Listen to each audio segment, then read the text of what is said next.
Ladies and gentlemen, welcome aboard today's edition of Human Events Daily. This is your evening briefing. First up, a bombshell out of Project Veritas. Is HHS underreporting events in the VAERS database? Whistleblower is coming forward. Second, the Biden administration is out condemning Russia, of course, but for what?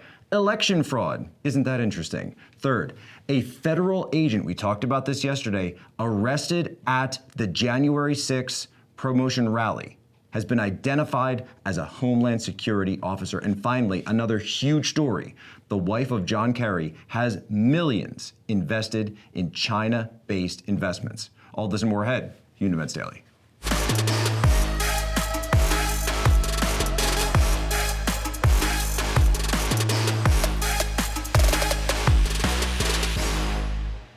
You know, this Project Veritas video, and it's been going viral.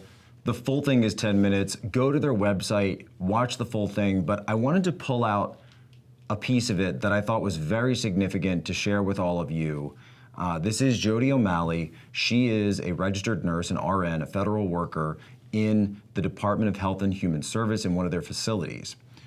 This is what she heard. These are some of the conversations she's been having, and then you're getting her full analysis and her full opinion based on this for coming forward. And I just commend her. I commend her for coming forward and having the courage and the temerity to stand up for her beliefs.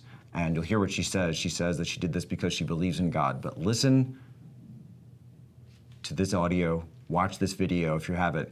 This is really shocking stuff, folks. The CDC website, it says that you're required to report adverse events following vaccinations. Is there a policy at the hospital for reporting these complications? No. There's never been any directive sent out on reporting. With this vaccine, we are in stage 3 clinical trials. Normally, stage 3 clinical trials is where you gather your data. What the responsibility on everyone is to gather that data and report it. And if we're not gathering that data and reporting it, then how are we going to say that this is safe and approved for use? How come after 18 months we haven't had any research? Isn't that fishy to you? It doesn't. It does. It is doesn't. It's super fishy. Not that it hasn't been done. It hasn't been published. It hasn't probably been done because the government doesn't want to show that the darn vaccine is full of shit. What does she mean by full of shit? It's not doing what its purpose was. And what is Dr. McGee saying in that video? He's trying to defend the vaccine. Why would he do that?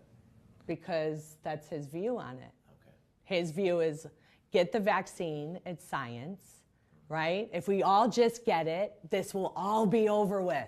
Such a bunch of bullshit. What we're going to have to do is we're on the inside. I'm thinking about it. And what do we do? I don't know, but there's so much I want to blow up. So much. How do we do that? Like, Project Veritas. Why are you choosing to blow the whistle? It's not what a lot of people would do. They're scared, they're afraid. What prompted me to do this was when I was house supervisor one night, and one of my co-workers had taken the vaccine, and she didn't want to. She had went throughout this entire pandemic working in the intensive care unit. Pretty much was a COVID unit. Yeah, it's really sad. She had just come back from surgery, from leave. 2 weeks ago, a little over 2 weeks. And then, One of the biggest things that I hear people say when they say, I'm hesitant about the vaccine, is they talk about side effects, right? And they always get pointed to the VAERS database. But then you have people saying, oh, well, the VAERS database is not completely verified, et cetera, et cetera. But here's the thing. The VAERS database is where they are supposed to be making these reports. And yet we hear in this video that people are saying, oh, it takes too long, it takes 30 minutes to fill it out, et cetera, et cetera. Okay, that's a problem.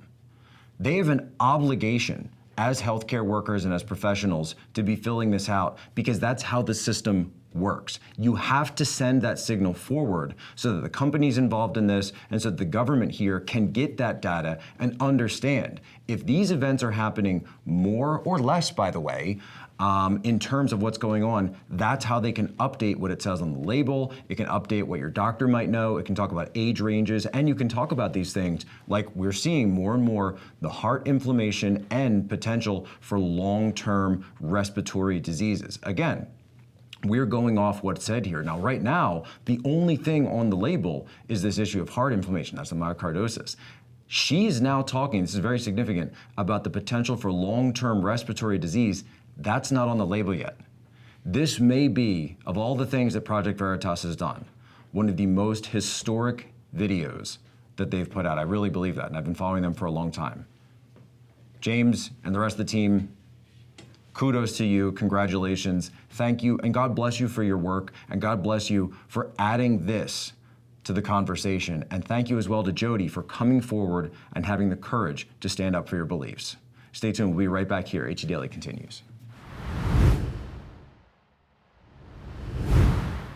Welcome back. Now, you know, folks, I always like to say that the slogan, if we have a slogan here on HE Daily, is be good, be brief, be gone. But sometimes we see stories out there that pull up our righteous indignation and our ire. And we see things that are just not right in the world, and we have to condemn them. And so today, I am joining the Biden administration. I am joining the Biden White House in condemnation of Russia and the way they ran their corrupt election. I am 100% joining them. So here's my statement. I'm going to read this. I posted it yesterday on Twitter. I'm going to read it to you now. I strongly condemn Russia for adding millions of ballots overnight with no transparency in their election, for censoring opposition social media accounts, and for ordering repressive crackdowns on protesters who claim that the election was stolen. Russia, you are very bad for doing this. Furthermore, I'm going to read to you now from the Biden administration's specific, and look at some of these videos. We can see the videos out there. They're stuffing ballots. They're those dastardly Russians, just dastardly. They're blocking observers from coming in. Ballots added in the middle of the night. Very shady, very shady. This is obviously a diabolical plot that goes straight to the top of the Kremlin. And no, I don't mean the little onion, no. I mean Vladimir Putin himself, the head of the KGB. Listen to what Ned Price of the US State Department put out. This is, and you know, if there's children around, I just want, you know, earmuffs, right? If there's children around, earmuffs.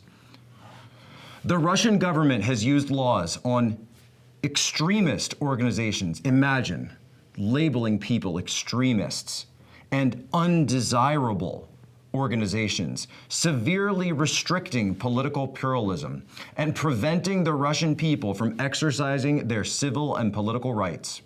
Russian government restrictions were preceded, this is, I know, just get the children out of the room, folks. They were preceded by widespread efforts to marginalize independent political figures, and they prevented observers from being allowed into the elections to constrict transparency that is essential to free elections. Ladies and gentlemen, I know this is nightmare fuel. This is straight nightmare fuel that I'm sending out right now. And I apologize. I hope you're listening to this in the middle of the day. I hope you have time to, you know, to go to church or say a rosary in Latin, probably, because I know this is bad. This is bad stuff here. And now listen to how Axios reported it, because it gets even worse. I'm sorry to say, there is no bottom to how far Russia will go. The fiends of Russia will go. So here's the headline at Axios. The U.S. condemns Russia's election crackdown as Putin's party wins big majority. Listen to this. Major gains by opposition groups were erased Monday after the Electoral Commission added millions of online votes, a delayed count that drew calls of foul play for its lack of transparency. Ladies and gentlemen, no country can have democracy without free, fair, open, and transparent elections. Where did these ballots come from, Putin? Where did the middle of the night vote counters get all of this? How did they arrive? Digital ballots? Where's the chain of custody on that? You know, folks, I think I know what I have to do. I've been thinking about this. I've been praying on it. I know what I'm going to have to do. I now formally announce that I, Jack Posobiec, the host of Human Events Daily, I demand an audit of the Russia elections, a full audit. And Joe Biden, I know you'll support me in this, because auditing elections is the only way that people can have transparency to understand that their vote counted. We know that Russia has history of this. What was his quote, folks? Joseph Stalin, the famous quote. It's not about who votes, it's about who counts the votes. So we know that we have to be very wary of these diabolical Russian vote counters. So we absolutely and forcefully demand, sir, there must be an audit of the Russian election to ensure the future and the everlasting harmony of pure democracy in the heart of Russia. Furthermore, efforts to censor and ban organizations and independent political figures, labeling them extremists from pro-government organizations. This is obviously a Russian tactic. And if you see anyone using these Russian tactics inside the United States, well, you just have to tell yourself, they must be a Russian agent. Folks, the Russian infiltration is so huge. We're gonna have to call Mueller back. We're gonna have to call him back, wake him up. Mueller, you have got more work to do, sir. We've got so much work to do. Thank you for enjoying this very serious segment. We'll be followed up next, where I promise we'll have more real news. Stay tuned. Welcome back. Now, yesterday here on the show, we ran a story, and we got some feedback on it, and I said that it looks like a federal agent, a federal law enforcement officer, was arrested trying to infiltrate or being undercover or doing something they shouldn't be doing at the Capitol rally that was held on this past Saturday at the Capitol. It was Justice for J6 rally. A couple congressional candidates spoke, a few people spoke, and a man was arrested with a gun. And the Capitol Police came out and said, there's a man with a gun and he's been arrested. But Ford Fisher, remember, that Ford Fisher footage, if he hadn't been there, we would have never known about this story.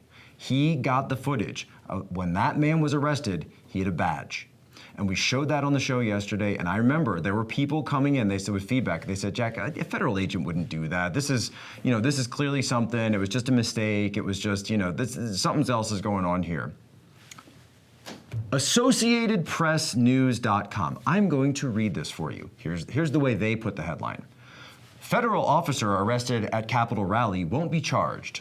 Washington, AP. A federal law enforcement officer was arrested carrying a gun at Saturday's rally at the U.S. Capitol, billed to support the suspects charged in the January riot, but who will not be prosecuted. The 27-year-old New Jersey man is an officer with U.S. Customs and Border Protection. He was arrested by Capitol Police for illegally possessing a gun on the grounds of the Capitol, after people in the crowd reported seeing him with a handgun and notified nearby others. His arrest and presence at the event were surprising because the rally was billed as an event to support those who have been charged in January's riot. The riot left dozens of officers beaten, as some of the crowd of pro-Trump rioters armed with, they talk about bats and pipes and bear spray, charged into the Capitol and overwhelmed the force.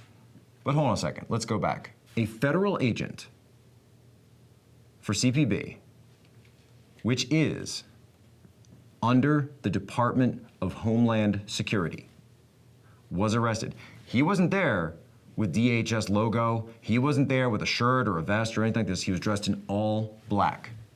So that's what you saw there. I know there was this meme online and people were saying that, oh, there's federal informants, there's federal plants, there's this going on, there's that going on, right? And keep in mind, understand how this stuff works, folks, that a federal informant or a federal plant isn't necessarily, and usually isn't, a federal agent themselves or a federal officer.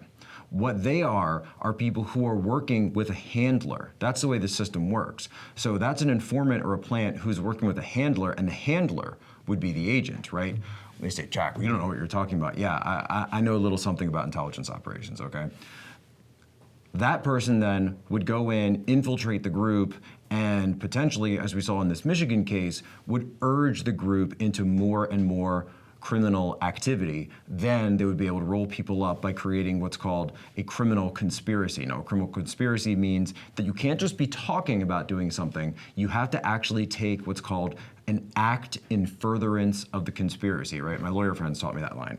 An act in furtherance of the conspiracy, an overt act. So in Michigan, what was it? It was surveilling the governor's home, right? They went on a ride and they were surveilling the governor's home. And so that everyone who was in the car then was arrested because they had committed an overt act in furtherance of the conspiracy for driving around taking pictures.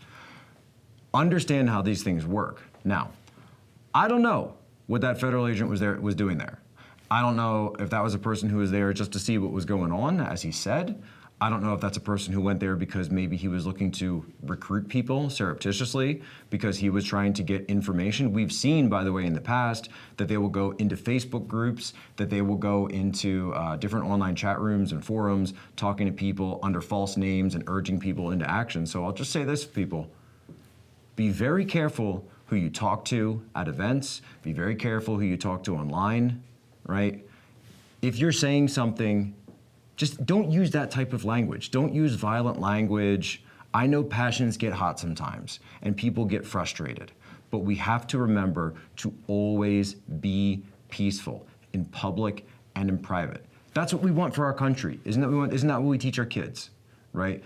And so I know there'll be people out there and they'll say, "Oh, Poso, you should be fired up. You should be wanting to do something." I do want to do something, but I also understand how this works. And I understand that if you become that person, then you yourself become susceptible to these types of operations. And you don't want to fall on that path. Don't go down the wrong path, folks. Stay tuned. Next up, huge story, China-based investments. John Kerry's wife. Be right back. Human Rights Daily. Find someone who loves you like high-level leftists love foreign investments.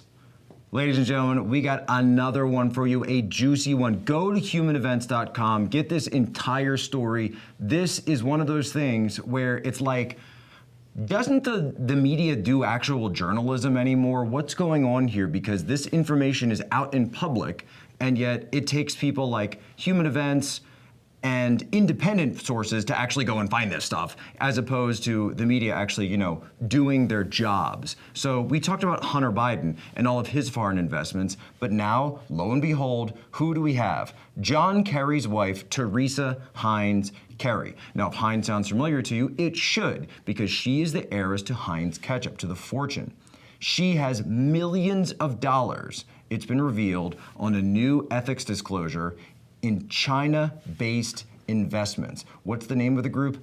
Tongyue Partners. Now, Tongyue Partners, I'm gonna be very clear about this, they're based in the United States, but where is their business?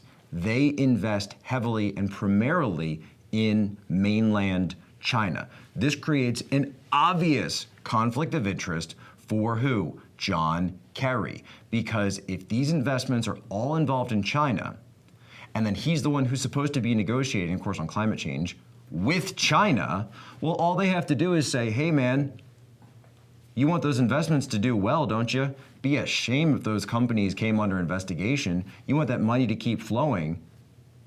Here's the deal we're gonna make, Mr. Kerry." This is why when you're supposed to have government officials, they aren't supposed to have this type of financial dealings, which, by the way, if you've been paying attention, if you remember all the stories that came out and were confirmed 100% about Hunter Biden.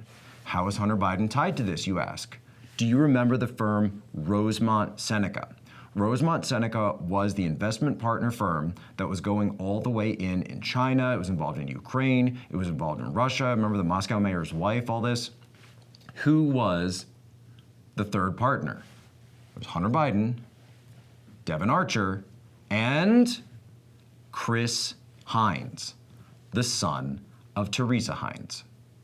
Do you see it now, folks? Connect the dots. And I want you to understand that this isn't, it's not like they're sitting in a room somewhere saying, yes, and then we'll sell out to China, and then we'll do all that. No, it's what you have is a system of elite merger.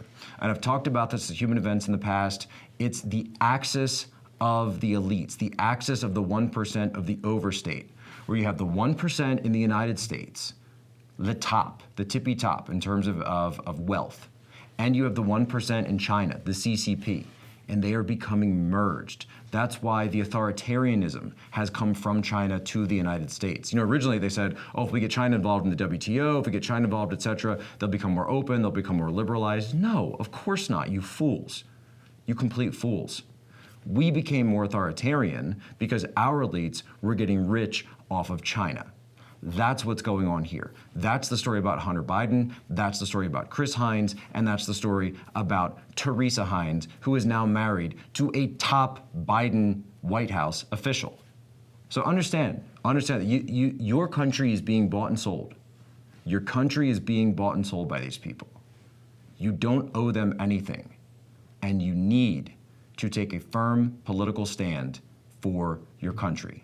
All right, that's all the time we have here today on Human Events Daily. Again, share this out, share it with your normie friends. This is your evening briefing, where we give you the bottom line up front. Be the influence agent. But before we go, I want to leave you with today's moment in history. This week, in 1940, a Polish military intelligence officer by the name of Witold Pilecki, a member of the secret Polish army, intentionally volunteered to allow himself to be caught by a German policeman during a roundup in Warsaw, to be arrested, and he infiltrated Auschwitz, set up a resistance cell in there, and got intelligence out back to the Allies about what was going on during the early days of the Holocaust. Witold Pilecki. There are so many amazing stories out there in history, and that's why I love sharing them with you, because we need to remember who we are and where we came from. Ladies and gentlemen, you have my permission to lay ashore.